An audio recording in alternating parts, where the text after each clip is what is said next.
If you want to add birthdays in Google Calendar without using contacts, this tutorial will show you the fastest way to do it.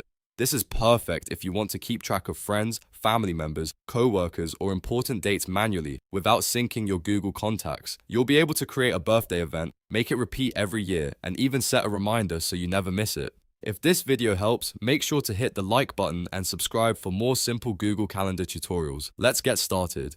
First, open Google Calendar in your browser or on your device.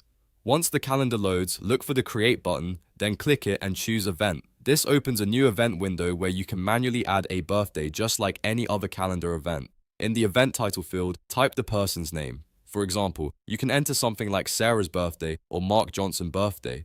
Keeping the name clear will help you quickly identify the event later.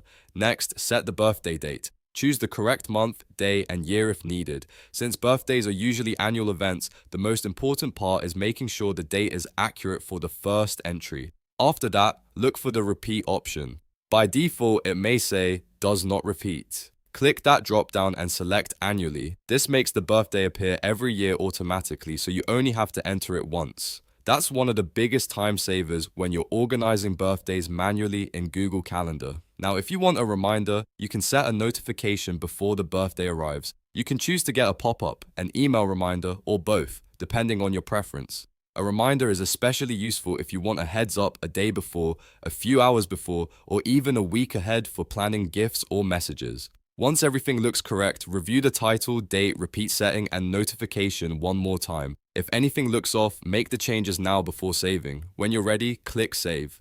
Google Calendar will add the birthday to your calendar and repeat it every year automatically. You can always come back later to edit it if the date changes or if you want to adjust the reminder. So that's how to add birthdays in Google Calendar without contacts in just a few simple steps. It's a quick way to stay organized and never forget an important day. If this tutorial helped, please hit like and subscribe for more helpful Google Calendar tips, and I'll see you in the next video.